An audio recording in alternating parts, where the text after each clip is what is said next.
This is the Requiem Metal Podcast, episode 55, Candlemass.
welcome to Requiem Metal Podcast. I'm Mark. And I'm Jason. And sorry for our little hiatus. Yeah, but we had some life. We've had our own summer vacation a little bit. We had, we came back from the Maryland Death Fest, which we'll talk a little bit about. Probably not so much tonight, but when we get to an appropriate episode, I think we're going to be doing a Spix one down the road here in a couple weeks.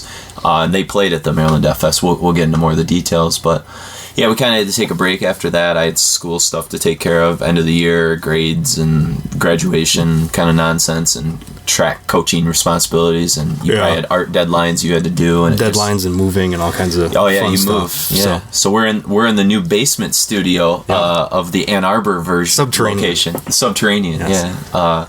So we have two locations. That's funny because you're moving, and hopefully here pretty soon I'll be moving to my new Requiem Metal Podcast location up in Romeo.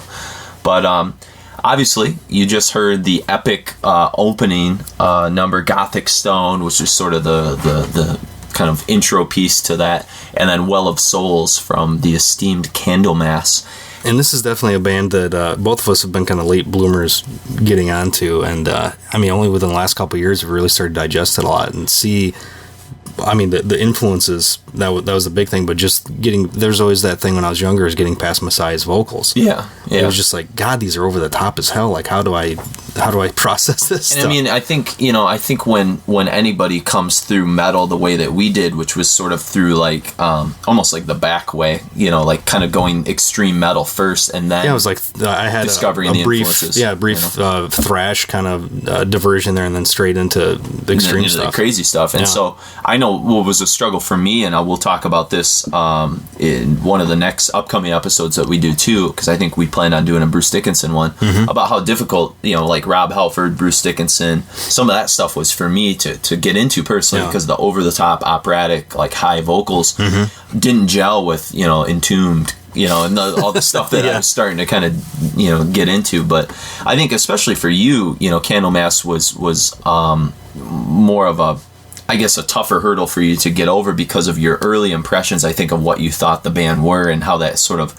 singed in your memory for so long. And yeah, because I knew of them as basically, of course, everybody talked about them as being influential. And then like 97, 98, I remember reading about Michael Mott being like a session guitarist. He either toured with them a little bit or was actually recorded on one of the later on albums. Which is funny. I didn't know that till today. I never had any idea, so here, that's Mark's, knowledge about Candlemass, and I knew about Candlemass, but I didn't know that, so go figure. And that was kind of like his era of Spiritual Beggars and all that stuff as well. Okay. And that was kind of irked me a little bit because I really liked, his direction. Well, that was like right off, the Carcass kind of debacle as well. And I was just like, why is he making this really weird kind of pit stop in this old like Doom stuff? But and see, Grand Cocoon and I had actually gotten a couple of Candlemass tapes used on cassette back in the day. I think we got Ancient Dreams and Nightfall.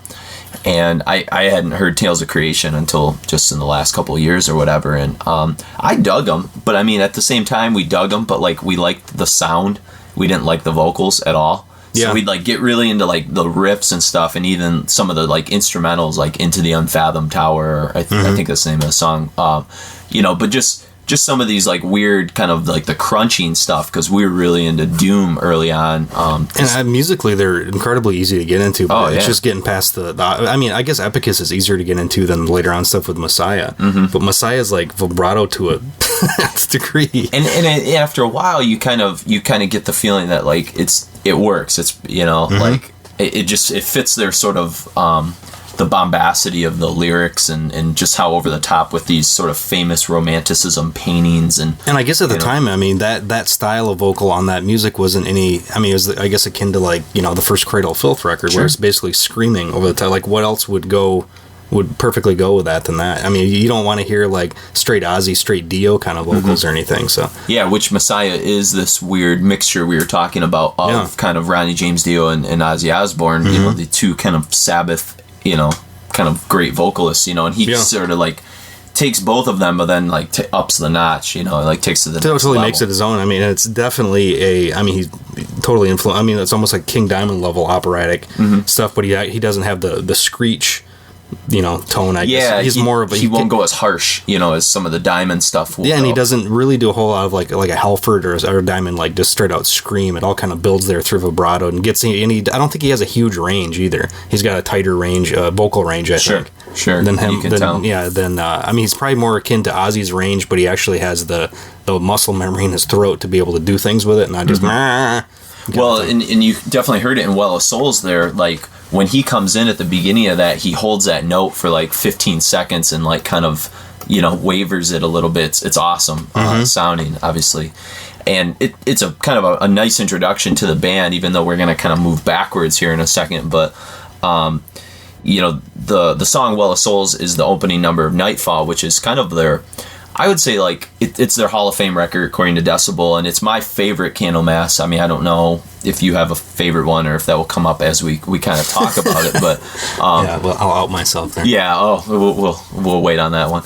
But Candlemass actually didn't get a start with Nightfall, but in a lot of ways, people see the current Candlemass, like, lineup as starting on Nightfall, because as I was telling Mark on the drive over here... Epicus, Doomicus, Metallicus, which is the debut record from them, which came out, 86 or 85? 86. Okay. That's considered sort of the Bible of, like, modern doom metal. And probably one of the coolest album titles ever. Oh, yeah.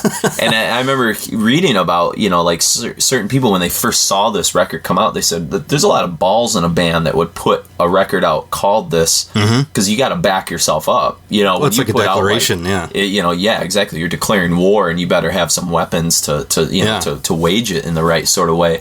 And Epicus does the trick, and we're gonna hear a couple Epicus tunes in a second. But the reason why I think there's this divide of when do you kind of consider Candlemass as like truly beginning? A lot of people would say Epicus had some of the main guys, with Leaf. Yeah, Leif Edling, who's the kind of the Nicky Six or Steve Harris of the band. He's the bass player, but yet he's writing most of the music and he's writing a lot of the lyrics, and he's kind of the centerpiece of the whole band. And they had brought in on Epicus, they had some session guys on the band. Johan Lundqvist, who's the vocalist. Isn't that his name? I can't remember. I think it's Langvist. Is it Langvist? Okay, yeah. That's an A with an umlaut. Yeah, you know us and our Swedish pronunciation. Unless we have Chris here, we're kind of screwed. But he was a session vocalist, and I do believe they had the drummer and one of the guitar players were session guys as well. I believe so. So there's really like only kind of Leaf and then one of the other guitar players, and I can't remember who was the guy who was on it. Oh, Matt Bjorkman was the rhythm guitar player, and so really it's and then Matt Erkstrom, is that Mats Erkstrom was the drummer at the time, and then they brought in these other sort of session guys. We could give you all these goofy Swedish names and butcher their names, but again, the point is that other than Johan, who was definitely a very unique vocalist, these other guys were just kind of there to record the album. And then it almost seemed like it was like a really well done demo. Sure, yeah, in a way it's like an introduction, like, hey, here's our sound, and unfortunately, like some demos kind of end up becoming, it didn't sell too well. And really the band sort of went on hiatus for a while, and then Leaf kind of had to really sort of start from like the ground up again with the band. And I think it was recorded in 85, came out in 86, and then 87 we got Nightfall. And I can't remember the original label that put it out, but was it Powerlines who remastered it? Black Dragon, yeah. And Black Dragon was pretty upset with how the album sold, and so they dropped Candlemass from the label, and so Leaf essentially had to start from scratch. And that's when he brought in the Lars Johansson, the awesome lead guitarist. And then for a while he actually had a guy in there, Mike Weed, is that how you pronounce it? Mike Weed from Merciful Fate, King Diamond. He actually was the guitar player going into the studio to record the second record, Nightfall, and then they realized that he was like too efficient. He wanted to just do like way too many technical solos and things. Yeah. And it just didn't fit their sound, obviously, as you heard there. I mean, the doom slowed down, like plotting kind of Sabbath then have a virtuoso that really wants to show off. Doesn't really, and they're Swedish, and so Yngwie Malmsteen was pretty popular at the time. I mean, he was probably a big national hero, and so there's probably this temptation for some of those young guitarists to sort of like overplay everything like Yngwie did. Well, and this was the time of excess in music in the States. This was thrash and hair metal and everything, and I think that's important. We'll get into that in just a moment about how Candlemass was like the opposite of what was popular, and that's part of I think why they were kind of rejected by a lot of people. Yeah. But then they brought in Messiah, and we'll talk more about the Messiah story of how he joined the band and stuff. And then they eventually got their permanent drummer, a guy by the name of I forget his name, Jan Lind. Mm-hmm. Okay, so, and that's essentially going to be your Candlemass lineup. Now, what we're going to be kind of looking at today is just sort of the golden era. We're going to go from Epicus through like records. Their three kind of major full lengths after that. Nightfall, Ancient Dreams, and Tales of Creation. So that's kind of where we're looking at. But I guess when you want to talk about the sound and the impact of the band, what I guess stands out to me is just how progressive they were in terms of like taking some elements that were sort of floating out there, like the Black Sabbath kind of doomy sound. You'll hear a couple tunes at the Gallow's End that sounds like Symptom of the Universe, which is the sped up Sabbath sound. But then stuff like Under the Oak, it has like a heavy like Merciful Fate kind of vibe to it. And a lot of the soloing has a lot of Hank Sherman going on. Which is something you point out, which is like I kept like wrapping my head around like, God, there's so much virtuosity in some of these solos. Who are they drawing from? It's not like Kirk Hammett. It's not Yngwie. It's somebody different. And when you point out Hank Sherman for Merciful Fate, I was like, oh, of course, I missed it. Yeah. And there is that dark element to it. I mean, you hear some Celtic Frost riffs in there. Oh, for sure.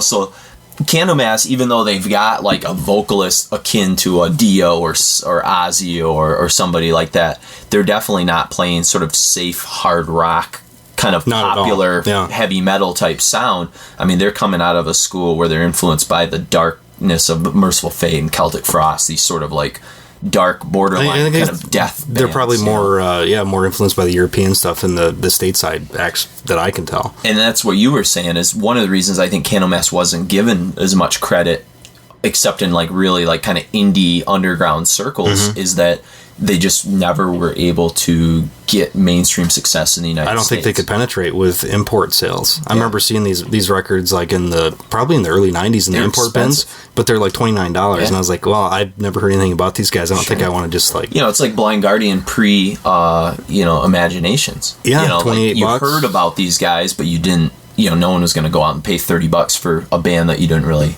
It's not, it's time pre-internet too, so unless you got a hold of a cassette tape or something like that, you didn't even have CD burners. You couldn't get a CD burn from somebody overseas. So definitely there was a mystique surrounding Candlemass in terms of like their sound and their influence, because I think the one thing we were kind of talking about before is that Candlemass was doing, they were like Trouble. Trouble was the American version, I guess, of Candlemass in a sense. They were doing the opposite of what was popular at the time. And so they didn't get very many fans, but the fans that they did get were sort of like diehard, lifelong kind of thing. Because, this is the era of speed, thrash, the Slayer, Anthrax, whatever you can do, as fast as possible, mosh riffs, all that kind of stuff.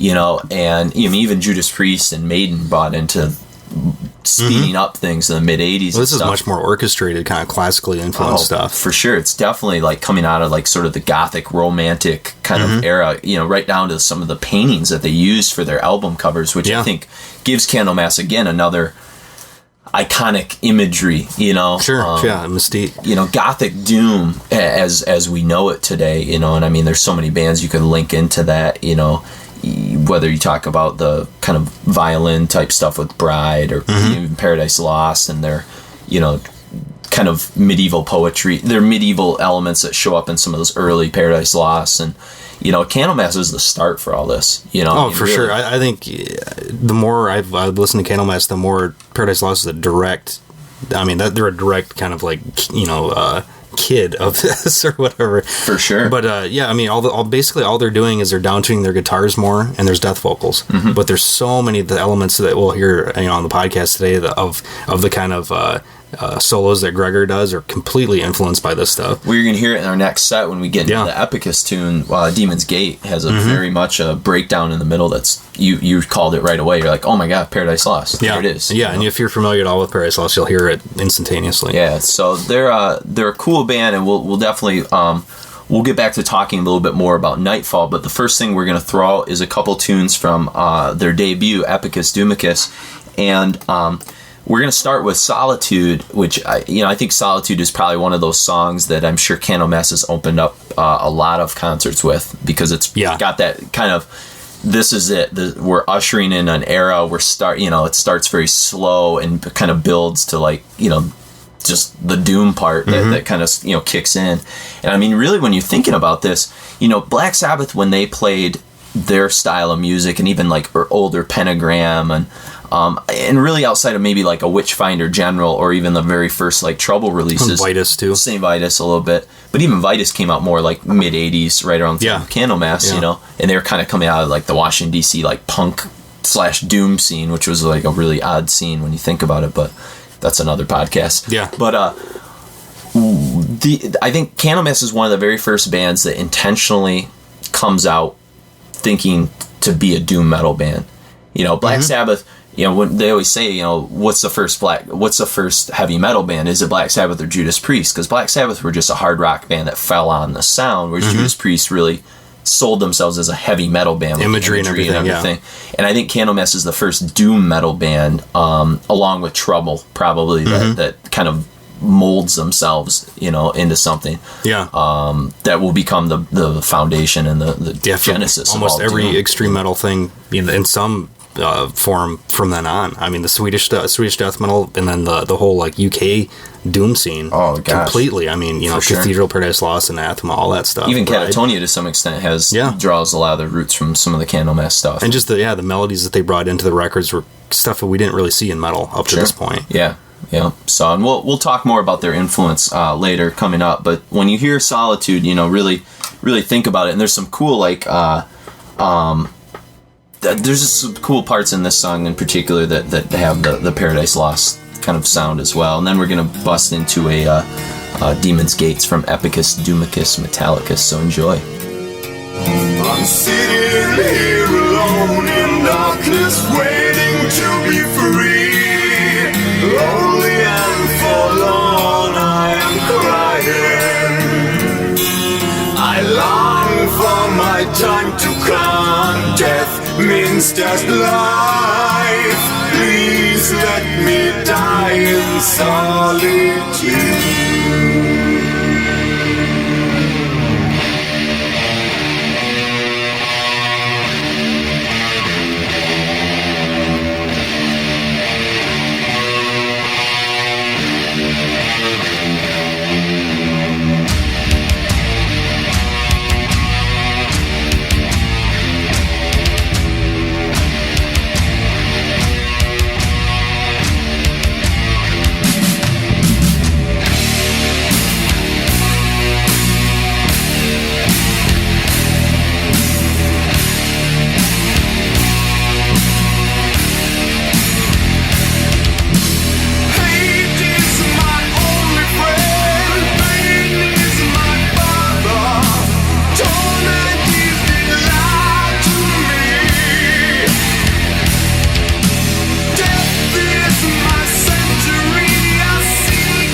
That was Demon's Gates. Or Demon's Gate, sorry, not plural, and Solitude from Candlemass's debut, Epicus, Doomicus. Metallicus. Yeah, and so, good stuff. And Demon's Gate was cool, too, in particular, some of the drumming stuff, the use of some of the double bass to, like, kind of mix the really gloomy speed stuff, or gloomy slow stuff, and kind of speed it up at times to sort of give it that variety. It's kind of like that death doom sort of sound that the early Paradise Lost kind of had too, you know. Yeah, where you have like a pretty plodding double bass line, but really kind of sparse guitar where they're hitting like on every fifth, sixth, hit of the double bass or whatever. Yeah. And, there's obviously always, I think, going to be an argument between, I think, diehard Candlemass fans as to which is, like, the better record, this or Nightfall, Only, I think I lean towards Nightfall because, to me, Nightfall is, like, a more consistent vision. Everything came together, everything aligned on that one. This, I remember reading where they were talking about, on Epicus, they tried... in order to warm up to play some of the Nightfall stuff in the studio, what they would do is they would play some of the Epicus tunes, and they would just play along with them from like track 1 all the way to the end. And they said by like track 3, by like the third or fourth song, as they were sort of playing along, like it wasn't sounding like what they were what was recorded. And I guess they didn't have any understanding of like tuning when they recorded Epicus. They just tuned by ear. Oh, so they had some bizarre guitar tone. Every song has a different tuning on Epicus, so like there's almost no way to play it right. And so again, it is like almost more of like a demo, a really polished experimentation, demo, introduction of the band. So, as we said before, though, Leaf is able to put together kind of a consistent lineup for Nightfall, and this record came out in '87, and this was a tough one. I was telling Mark, a tough one to kind of pick. The songs to best represent it, because there's really 5 or 6 that are awesome. If you're going to get 2 records, get anything, get Epicus and get Nightfall. Yeah, it's a good start. Good start, and then you'll end up picking up the rest. And, yeah. And in this podcast, we're not really going to go, we're basically kind of in the Messiah era. Sure. And just out of time constraints, is like, I'd love to do a 2-parter, but I don't. Personally, I'm not that familiar with their more contemporary stuff. And I have some of that stuff, but I haven't really given it its due. I've listened to some of the stuff with Robert Lowe, the new current vocalist of Candlemass, who's the vocalist, of course, of Solitude Aeturnus from Texas. And they're another band that's obviously takes their entire sound from Candlemass, them and November's Doom. Trying to think of some of the other American Doom bands that were very Candlemass. Oh, there's one from Jersey, too. I can't think of their name right now. Vulcan? No, it was more. I guess they were more. I guess they had a little bit more of a thrash. Did they? Okay. Thing is why I can't even think what they were called. Yeah. Chris is super into them as well. I can't think what they are, but. But anyways, that's the Robert Lowe era stuff. Is like where Candlemass is at now, and Candlemass in the '90s did put out some, like live records and different things there, but it was very inconsistent and not as good as any of the records that we're going to be listening to. Yeah, I think from 94, 98, it was pretty much nothing. They're kind of done, yeah. And so what's cool about this era, and this is really hard to put in perspective, because I think most of the shows that we've done have dealt with a lot of music from like 89 forward, just because that's kind of the rise of sort of classic black metal, classic death metal. Sure. Outside of, Bathory and, a couple older records, like Anthrax and some of that stuff. Candlemass did all this stuff between 86 and 89. All 4 of these records come out in that era, and it's like they essentially lay the foundation of all modern doom metal, and they don't even really make... They do make into the 90s, but those releases don't, So they're kind of like the Anvil of Doom. Yeah, there you go. There you go. And speaking of Anvil is one of the people you said that you read. Yeah, that was an influence on Leaf for sure, and I can see that with Anvil.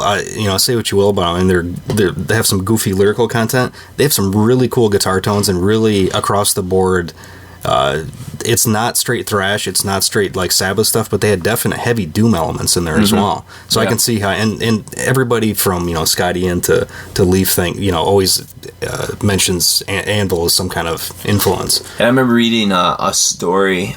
I don't know if I was reading this or if I saw Anvil like interviewed because of the documentary that's out right now, and they were talking about when they played one of their first shows in Sweden, like back in 83, 84. There were these two like geeked up kids that like came up and were like, "Can you sign, autographs for us and stuff? We're the biggest fans." And he said like years later when they were playing the festival circuit, like the late 80s or whatever, those two geeked up guys came up to him and were like, "Hey, do you remember us from like back in like 82, 83? We came to the show." And he's like, "Oh yeah." And he's like, "What are you guys doing now?" They're like, "Oh, we're in this band called Candlemass." So, it's kind of funny how that kind of all works out. But something I should mention, and it does sort of fit into Nightfall because it was the Nightfall song that we opened the show up, but Well of Souls, speaking of kind of like cross-band references, there's a lyric in that song. I was telling Mark, and I don't know where I read this somewhere, but there's a lyric in there that says, "He will not fear though the Sabbath is near, 12 strokes for Candlemass, darkness descends." And Darkness Descends is the title of a great, hyper thrash Dark Angel record. And Dark Angel took it as like sort of a nod. And so on like their second record, Leave Scars, they did a lyric where they threw Candlemass into the lyric somehow. I don't know. I don't have Leave Scars. I have Darkness Descends, but I thought that was kind of a funny little connection there. But anyways, Nightfall, you can definitely tell from what you heard at the show opener with Well of Souls, they upped the production. Yeah. The crunch is so much heavier. It's just like, and I'm not, I don't have the terminology to properly talk about what's happening in the studio here, but there's just a thickness to the guitar tone that's I'm sure crushing. The Epicus is probably recorded on an 8-track or a 4-track, and I'm sure that this was significantly upped. I haven't really read much about the actual production or engineering of the thing, and it seems like there's consistent tuning. Yeah. And just like a really nice layering of guitar tones as well. Really organic analog sound. And too, like the intros and some of the instrumental tracks, like they do Frédéric Chopin's March Funèbre, or Funèbre, however what you want to pronounce it, it's Latin.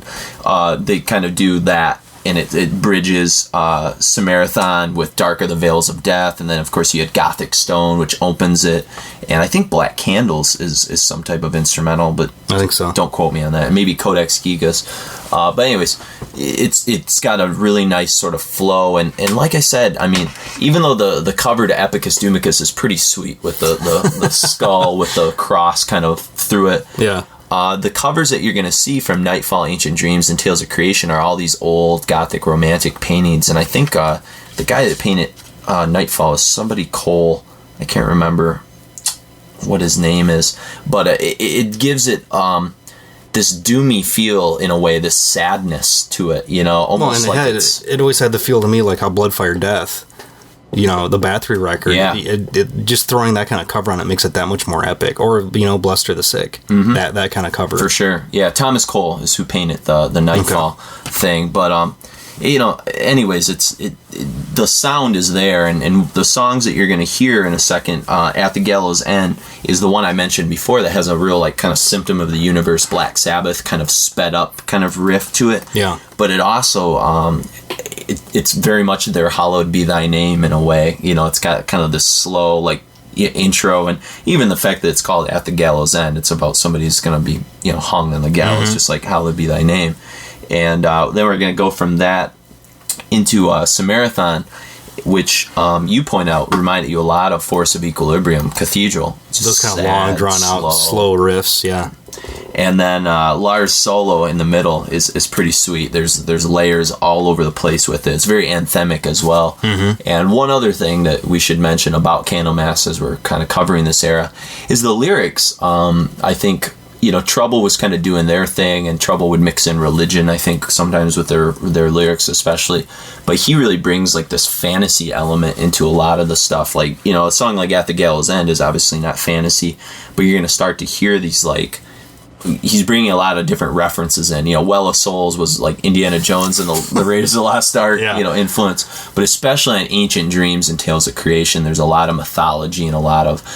He almost goes like Dio overboard with some of like the unicorns and stuff like some that. Of that stuff power metal lyrics almost, So, but one song in particular we aren't going to play off of Nightfall that we will throw on the website. It's kind of the most well-known song off of this is Bewitched. We've actually got an embedded YouTube video of that, and if you haven't seen that, then you owe yourself. It's pretty quality, and if you haven't gotten a chance to read the Decibel Hall of Fame interview with them, they do a lot of description about how that video was made and stuff, and the guy that made it, Jonas Ackerlund, who was the original drummer for Bathory, and he's now doing like videos for Madonna and Smashing Pumpkins, he's and pretty Metallica huge and stuff, but it's funny, and if you're a Mayhem fan, then you'll appreciate the Dead from Mayhem makes a cameo in it. So, but anyhow, we're gonna get into At the Gallows End and Samaritan, and these are both from their second record, Nightfall.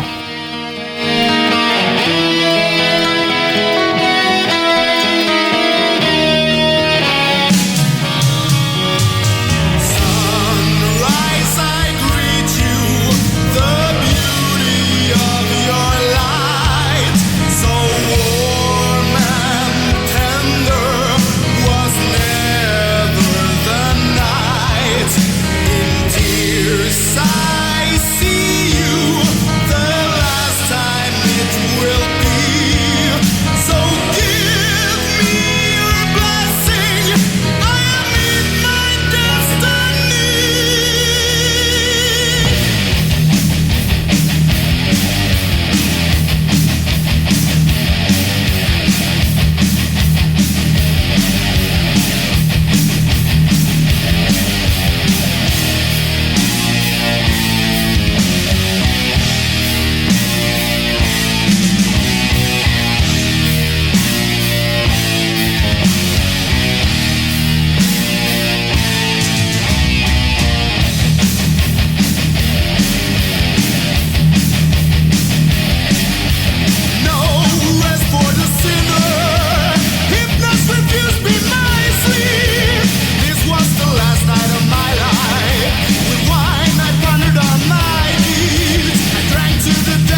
We just heard At the Gallows End in Samaritan from Nightfall.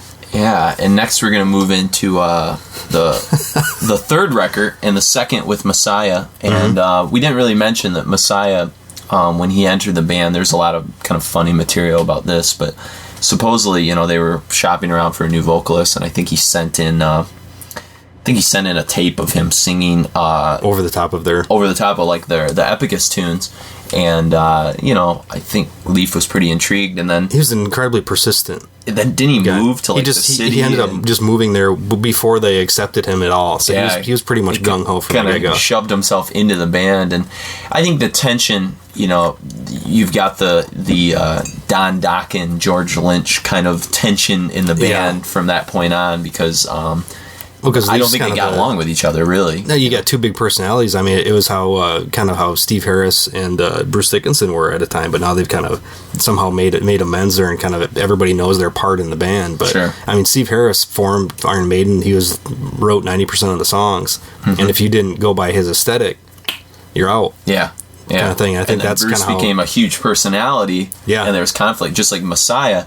I mean, all you gotta do is look at a picture of Messiah with this huge hair and his robe and everything, and he's definitely taking some of the limelight away from, from what Leaf was maybe trying to do musically. He's adding this like new aesthetic and this operatic element to it. Well, and he's the first as soon as you see the guys on stage, your eye immediately goes to the guy in the priest outfit with a big afro. Yeah. And Leaf didn't have the Nikki Sixx looks to get all the chicks in the way that worked for the Motley Crue balance of power. So, but we're gonna get in their second Messiah record and the third full length. That's Ancient Dreams, and kind of a controversial record, I guess, for Candlemass. Yeah, and see, this is the first one I ever heard. Okay. Which was, I think, or the first one, I've heard, choice tracks here and there, but the first one I think I heard all the way through is on a car trip back from doing some podcasting. I think I made a copy of this at your place. Yeah, and I first, I heard Mirror Mirror, like, okay, it feels a little bit like Blind Guardian or something with that kind of thing, and then toward the end of it is a bizarre record, because at the end we've got the Black Sabbath medley. Which is almost like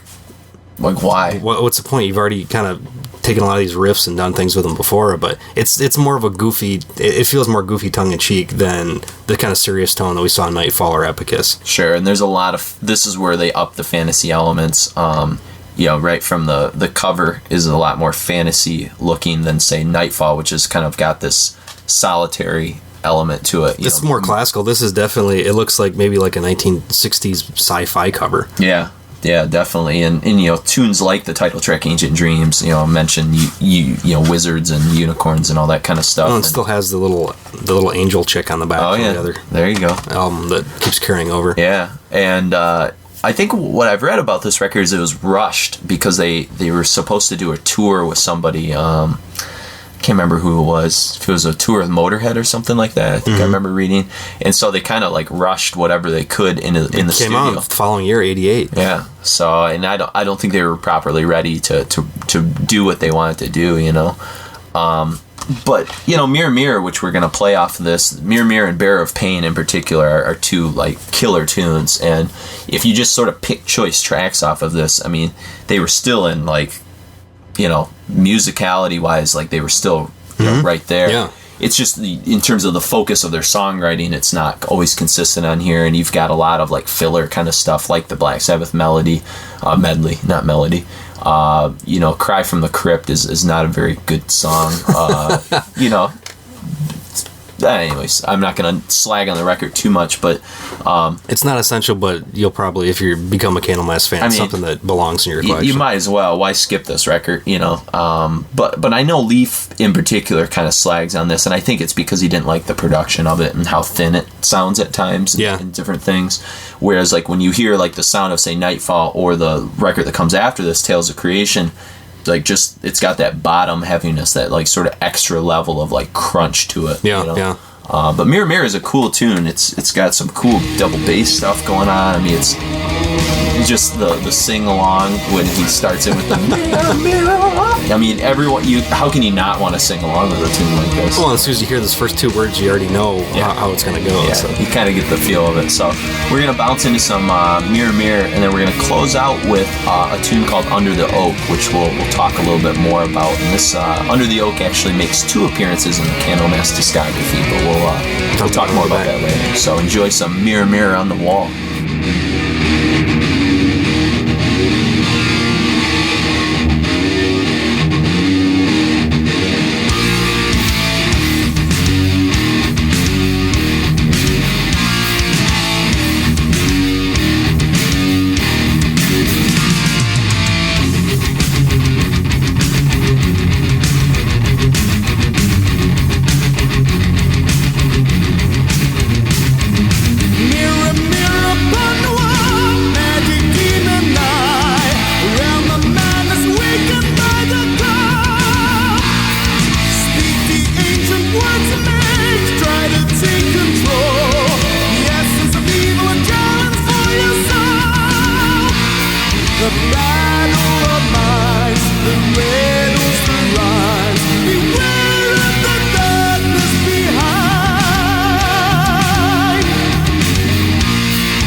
The mirror of darkness is blind.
We just heard Mirror Mirror on the Wall from Ancient Dreams and Under the Oak from Tales of Creation. Yeah, and there's two versions of Under the Oak.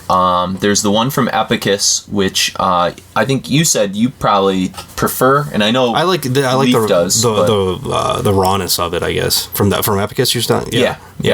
Actually I think it is Powerline Records. I know they've come out on a couple different labels, but there's really nice double disc versions of all these. They have different demo tracks, interviews, live tracks, and things like that. And it's definitely got like an Old Merciful Fate kind of feel to it to me. Mm-hmm. Really kind of down and dirty with just bombastic guitars. For sure, and that's very much the Celtic Frost riff that kicks it off, and then the kind of Merciful one note Fate off kind of thing. It's a pretty cool thing, but what is Leaf says about this, he says, the vocals were sung over the riff at first with a totally different chorus. In the Shadow of the Cross was the original name. Messiah does a good job, but I prefer the Epicus version with Johann's vocals. I think I like the production better on the later on version, but I do like the vocals, I think, better. They're a little bit more. I mean, it's almost akin to like Steve Diano or Paul Diano versus Bruce Dickinson kind of thing for sure. Delivery. And I think just like you could say with the later Maiden stuff, the guitar playing is a little bit more like the soloing, especially on this version Under the Oak, is probably superior to Epicus, but yet there's something about that original vocal line. Well, like hearing Paul Diano sing Sanctuary or Dickinson, it's totally different. Yeah. Like they're both cool, but he had like that punk aesthetic edge. So yeah, and Johann doesn't hit the operatic stuff as much. He's more just traditional, like the guy from Trouble or something like that, more traditional doomy kind of stuff. But Under the Oak is definitely kind of, I think, probably along with Solitude, probably like the essential, like if you were going to play somebody one Candlemass song that was sort of descriptive of like their whole according career. To the band, Samaritan and Under the Oak, that's kind of the consensus as their two favorite tracks. Sure, and just in terms of, I don't know, it's good tunes. So, but we're going to close things out here. Tales of Creations, which is where you just heard that, is kind of the last great, I guess, Candlemass record, besides maybe some of their live stuff that came afterwards. And the title track, which closes out Tales of Creation, and Dawn, which is the spoken word, it's like 20 seconds long that bridges into it, is pretty cool. And Tales of Creation as a record is it's very conceptual. It's almost a concept album. It's kind of telling a story, the prophecy. It's obviously got some religious undertones to it from the painting and everything else. It's like God in the clouds kind of doing his thing. But it's kind of a good way to close out sort of the great kind of Messiah years, and also a good way to sort of close out the show in a way. But Candlemass was new for us to kind of get into, I think, and this is a show we've been kind of bouncing around for a while. So maybe if you're never have heard the band, let us know what you thought of it, because Candlemass can be sort of a shock to the system at first because of Messiah. Yeah, and this is actually, if I remember right, this was one of the first, when we first started doing the show, this like, we need to do a Candlemass show. Yeah. But we never got to that point where we felt comfortable enough to actually talk about it in context. To know enough about them, to be able to place it into history and stuff, and comfortability-wise. But, so, shoot us an email at requiempodcast@gmail.com, or definitely go on the website, which is requiempodcast.com, where we'll have, some videos, and we're actually going to start doing actual show notes as far as like track listings, talk sets, times, that kind of stuff. So if you... if you don't want to hear all the music, you can skip ahead to the next. Sure. Talk set, and you'll find the Bewitched video up there too. Yes, which I definitely recommend checking out. Yeah, but anyways, so we're gonna close things out here. We hope you enjoyed some doom and gloom from Sweden. And one thing I totally forgot to mention about Candlemass that was cool is in the Swedish death metal book. The writer says that when Candlemass came out in Sweden, really all you had was Yngwie and you had Europe. You didn't have anything really heavy. And so when Candlemass came out, it was sort of the impetus for a lot of these kids to start a band. So as a closing number, I think that's a good one. In his little thing in the back where he's talking about all the different Swedish bands at the time, he's like best Swedish band ever. Yeah, Candlemass is killer stuff, and obviously from just this little sampling, I think you can tell that they're quality musicians. So, anyways, enjoy A Tale of Creation. So for Requiem Metal Podcast, I'm Jason, and I'm Art. I must have fallen asleep under the oak where I used to sit and dream as a child. The dawn was soon to come, and the air was crisp and cold, yet I felt warm. I remembered my strange dreams and knew I had the strength and love in my heart to create something from my life. The world was waiting. I was reborn.